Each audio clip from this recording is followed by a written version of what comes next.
요즘 밤에 누우면 몸은 분명히 피곤한데 이상하게 잠은 잘 안 오지 않나요? 하루 종일 일했고 머리 쓸 일도 많았고 커피도 줄였는데 불을 끄고 나면 오히려 생각이 더 많아집니다. 괜히 예전 일들이 떠오르고 아직 끝내지 못한 일들이 머릿속에서 다시 시작되고 내일 일정이 자동으로 재생되죠. 이럴 때 우리는 보통 이렇게 생각합니다. 나 요즘 너무 예민한가? 번아웃인가? 아니면 그냥 나이 들어서 그런가 하고요. 오늘은 우리가 왜 이렇게 지쳐 있는지, 그리고 어떻게 하면 다시 괜찮아질 수 있는지 이야기해 보겠습니다. 비슷한 장면을 우리는 이미 알고 있습니다. 아기들을 보면 알 수 있어요. 하루가 유난히 바빴던 날, 여러 사람도 많이 보고 소리도 많이 듣고 여기저기 안겨다니다 보면 갑자기 이유 없이 울기 시작하죠. 아픈 것도 아니고 배가 고픈 것도 아닌데 좀처럼 멈추질 않습니다. 그럴 때 부모들은 대충 압니다. 뭔가 잘못된 게 아니라 그날 받은 자극이 아기한테는 조금 과했던 거라는 걸요. 그래서 조용한 방으로 데려가고 불을 낮추고 가만히 눕혀둡니다. 그러면 신기하게도 얼마 지나지 않아 잠들고 조금 쉬고 나면 아무 일 없었다는 듯 다시 괜찮아지죠. 우리도 크게 다르지 않습니다. 문제는 우리가 어른이 되면서 이런 신호를 전부 무시하는 법만 배웠다는 겁니다. 울지는 않지만 대신 불안해지고 잠을 못 자고 머리가 복잡해지는 방식으로 똑같은 과부하 신호가 나타나는데 우리는 그걸 다른 문제로 착각하죠. 성격 탓을 하거나 의지가 약하다고 자책하거나 심하면 인생 전체를 의심하기 시작합니다. 하지만 진짜 원인은 훨씬 단순할 수 있어요. 그냥 너무 많이 받아들이고 있는 거예요. 현실적인 일주일을 떠올려 보세요. 야근이 몇 번 있고 회의는 하루에도 몇 개씩 이어지고 카톡 알림은 쉬지 않고 울립니다. 퇴근하고 집에 와서도 유튜브 몇 개 보고 뉴스를 훑고 인스타 스토리 확인하고 잠들기 직전까지 휴대폰을 손에서 놓지 않죠. 주말에는 밀린 집안일하고 사람도 만나야 하고 쉬는 것 같으면서도 월요일이 되면 더 피곤합니다. 그러고 나서 왜 이렇게 머리가 복잡한지, 왜 아무것도 안 한 것 같은데 이렇게 지치는지 스스로에게 묻습니다. 솔직히 이상할 건 없습니다. 그만큼 계속 쓰고 있으니까요. 이런 상태가 계속되면 감정이 먼저 흔들리기 시작합니다. 우리가 흔히 말하는 불안이라는 감정의 정체도 조금 다르게 볼 필요가 있습니다. 그건 성격 문제도 아니고 정신력이 약해서 생기는 것도 아닙니다. 뇌가 보내는 아주 정상적인 신호에 가깝거든요. 지금 처리해야 할 게 너무 많다는 경고 말이죠. 컴퓨터도 창을 수십 개 띄워두면 느려지고 어느 순간 멈춰버립니다. 사람 뇌라고 크게 다르지 않아요. 뇌과학에서는 이걸 작업 기억의 한계라고 부르는데 사람이 한 번에 처리할 수 있는 정보는 고작 4개에서 7개 정도밖에 안 됩니다. 그런데 현대 생활은 매 순간 수십 개의 정보를 동시에 쏟아붓잖아요. 뇌가 버틸 수가 없는 겁니다. 더 문제인 건 뇌가 이 정보들을 걸러내는 과정 자체도 에너지를 잡아먹는다는 거예요. 중요한 것과 덜 중요한 것을 구분하고 일부는 무시하고 일부만 처리하는 그 필터링 작업이 하루 종일 돌아가고 있는 거죠. 그래서 실제로 중요한 일을 하기도 전에 이미 지쳐버립니다. 퇴근하고 집에 와서 아무것도 하기 싫고 그냥 멍하니 있고 싶은 게 당연한 거예요. 뇌가 이미 방전된 상태니까요. 우리는 바쁜 걸 능력처럼 여기고 살아왔습니다. 약속이 많으면 잘 나가는 것 같고 잠을 줄이면 열정적인 사람처럼 보이고 항상 연결돼 있으면 성실한 사람처럼 느껴지죠. 스케줄이 빽빽하면 중요한 사람 같고 주말에도 쉬지 않으면 성공에 가까워지는 것 같은 착각을 합니다. 하지만 심리적으로 보면 그건 잘 굴러가는 상태가 아니라 소진으로 가는 과정입니다. 바쁨은 생산성이 아니거든요. 바쁨은 그냥 바쁨일 뿐이고 대부분의 경우 우리를 갈아먹는 겁니다. 한 철학자가 이런 말을 했습니다. 하루 중 3분의 1을 자기 자신을 위해 쓰지 못하는 사람은 노예라고요. 표현이 좀 과격하긴 한데 핵심은 분명합니다. 아무리 사회적으로 성공한 사람이라도 정치인이든 사업가든 전문직이든 상관없이 자기 시간이 없으면 결국 무너진다는 거예요. 물리적으로 가능하다고 심리적으로도 괜찮은 건 아니거든요. 하루 일정 끝내고 당일치기로 지방을 다녀오는 게 기술적으로는 가능할 수 있습니다. KTX 타면 서울에서 부산까지 2시간 반이면 되니까요. 하지만 그런 생활이 정신적으로 버겁다고 해서 이상한 건 아닙니다. 재밌는 건 진짜 성공한 사람들을 보면 오히려 여유롭다는 겁니다. 인터뷰를 보면 꼭대기에 있는 사람들은 자기 시간을 철저하게 보호하고 불필요한 자극을 차단하고 중요한 것에만 에너지를 씁니다. 반면 중간 어딘가에서 허덕이는 사람들이 모든 걸 다 하려고 해요. 모든 회의에 참석하고 카톡 오면 바로 답하고 모든 기회를 잡으려고 하다가 결국 아무것도 제대로 못하게 되죠. 뭔가 역설적이지 않나요? 더 바쁘게 살수록 더 뒤처지는 느낌이 드는 이유가 여기 있습니다. 수면 이야기도 빼놓을 수 없습니다. 잠은 그냥 쉬는 시간이 아니에요.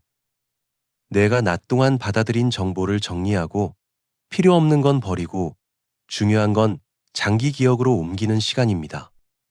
청소하는 시간이기도 해요. 뇌에 쌓인 노폐물을 제거하는 시스템이 수면 중에 가장 활발하게 작동하거든요.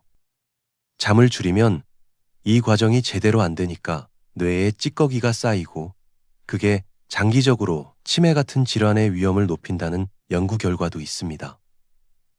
하루 7시간 정도는 뇌가 정리할 시간이 필요한 거예요. 그런데 우리 문화는 잠을 적게 자는 걸 마치 훈장처럼 여기잖아요. 4시간만 자도 괜찮다, 잠은 죽어서 자면 된다, 이런 말들이 멋있는 것처럼 퍼져 있는데 그건 완전히 잘못된 겁니다. 수면 부족은 판단력을 떨어뜨리고 감정 조절을 어렵게 하고 창의성을 죽이고 면역력을 낮춥니다. 연구에 따르면 하루 4~5시간만 자는 상태가 며칠 이어지면 술 취한 것과 비슷한 인지 능력이 된다고 해요. 그런 머리로 중요한 결정을 내리고 있는 셈이죠. 잠이 부족하면 사소한 일에도 크게 흔들립니다. 그런데 우리는 이 상태를 자꾸 다른 이유로 설명하려고 해요. 일이 안 맞아서 그런가? 관계가 문제인가? 인생 방향이 틀린 건 아닌가 하고요. 꼭 이혼해야 하는 것도 아니고 완전히 다른 직종으로 갈아타야 하는 것도 아니고 이민을 가야 하는 것도 아닐 수 있어요. 그냥 잠이 부족한 상태일 수도 있습니다. 휴대폰 이야기도 해야겠죠. 우리가 하루 동안 받아들이는 정보의 양은 이전 세대와 비교 자체가 안 됩니다. 예전에는 동네에서 무슨 일이 있었는지도 며칠 뒤에 알았어요. 한양에서 무슨 일이 벌어졌는지 지방 사람들은 몇 달 뒤에나 들었죠.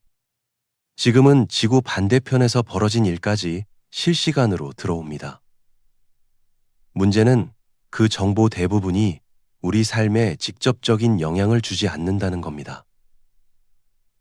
알아도 바꿀 수 없고 계속 보면 감정만 소모되는 이야기들인데도 우리는 계속 봅니다. 놓치면 안 될 것 같으니까요. 뉴스도 SNS도 유튜브도 전부 지금 당장 알아야 한다고 말합니다. 하지만 우리에게는 모르고 살아야 할 필요도 똑같이 큽니다. 때로는 그게 더 중요하죠. 조선시대 궁궐에서 무슨 암투가 벌어졌는지 지금 우리한테 아무 상관없는 것처럼 저 멀리 뉴스 속 사건들도 사실 마찬가지거든요. 우리 마음이 생각보다 약하고 더 가까운 곳에 신경 써야 할 일들이 있고 남의 삶에 휘둘리는 게 아니라 내 삶을 살아야 하니까요. SNS는 또 다른 문제가 있습니다. 거기서 우리가 보는 건 전부 편집된 하이라이트예요.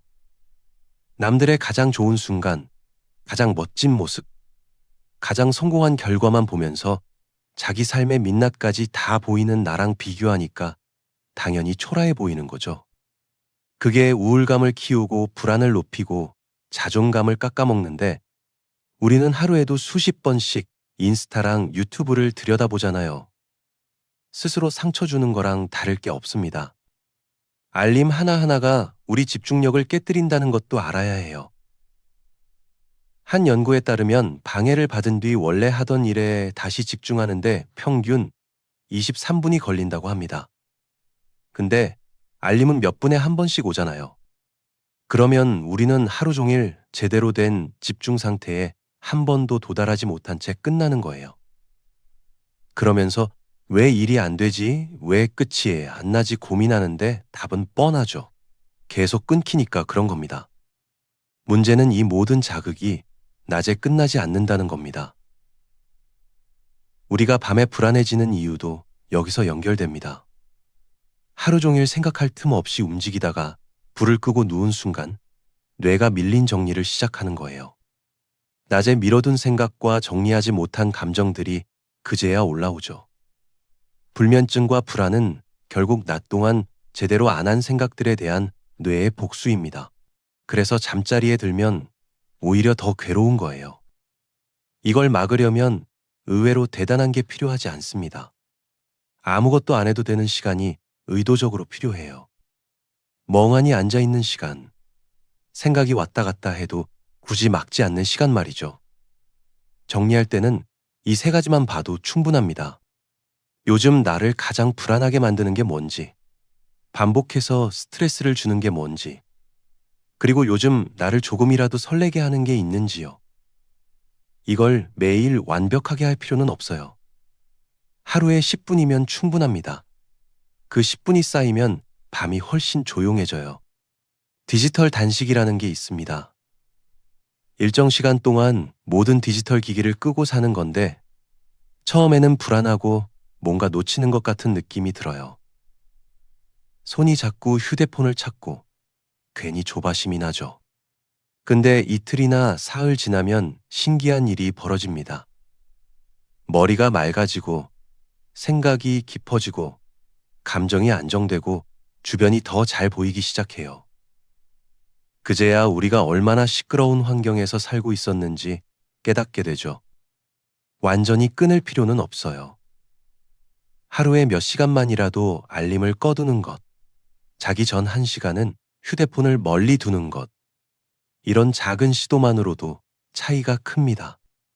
조용한 삶을 선택한다고 해서 도망치는 건 아닙니다. 그건 자극적인 것보다 지속 가능한 걸 선택하는 거예요. 항상 앞서가려 애쓰는 대신 무너지지 않는 속도를 택하는 거죠. 어쩌면 대단한 사람이 되고 유명해지고 성공하는 것보다 정신 똑바로 유지하고 주변 사람들한테 친절하게 사는 게 더 큰 성취일 수 있습니다. 세상 정복 안 하는 대신 더 오래, 더 평온하게 사는 걸 선택할 수도 있는 거예요. 도전에서 물러나는 게 아닙니다. 진짜 도전이 뭔지, 진짜 보람이 어디 있는지 기준을 바꾸는 거죠. 사실 이게 가장 급진적인 선택일 수 있어요.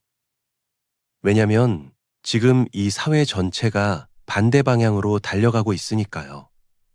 더 빨리, 더 많이, 더 자주 연결되라고 말하는 세상에서 의도적으로 느려지고 줄이고 끊는다는 건 엄청난 용기가 필요한 일입니다. 남들 눈에는 뒤처지는 것처럼 보일 수 있어요. 하지만 가장 어려운 싸움은 남들 눈에 보이지 않는 싸움이거든요. 매일 자기 마음을 돌보고 관계를 챙기고 작은 것에 감사하고 충분히 자고 과도한 자극을 피하는 것 말이에요. 요즘 정신건강 문제가 폭발적으로 늘어나고 있다는 건 이미 다들 아실 거예요. 불안장애, 우울증, 번아웃, 공황장애가 전부 급증하고 있는데 원인을 찾을 때 우리는 보통 복잡한 데서 찾잖아요. 어린 시절 상처, 유전, 돈 문제, 인간관계 문제 같은 것들이요. 물론 그것도 다 맞아요. 근데 가장 기본적인 걸 놓치고 있을 수 있습니다. 우리가 그냥 너무 많이 하고 있다는 거요. 너무 많이 보고, 너무 많이 듣고, 너무 많이 만나고, 너무 많이 생각하고, 너무 적게 쉬는 거요. 해결책은 생각보다 간단할 수 있습니다. 줄이세요. 약속을 줄이고, 뉴스를 줄이고, 알림을 줄이고, 할 일을 줄이세요. 그리고 늘리세요. 잠을 늘리고 멍 때리는 시간을 늘리고 아무것도 안 하는 시간을 늘리세요. 처음에는 불안할 거예요. 뭔가 하고 있지 않으면 뒤처지는 것 같다고 배워왔으니까요. 생산적이지 않으면 가치 없다고 믿어왔으니까요. 근데 불안을 넘기면 반대편에 평화가 있습니다. 아기가 울 때 항상 큰 문제가 있는 건 아니듯이 당신이 지쳐있고 불안하고 우울한 것도 반드시 심각한 결함 때문은 아닐 수 있어요. 그냥 정리할 시간이 필요했을 뿐일지도 모릅니다. 조금 조용히, 조금 느리게 내가 숨 돌릴 틈을 주는 것. 커튼 치고 핸드폰 끄고 조용히 누워서 아무 생각 없이 쉬는 것. 그건 나약함이 아니에요. 그건 아주 현실적인 선택이고 어쩌면 지금 이 시대에 가장 필요한 지혜일지도 모릅니다.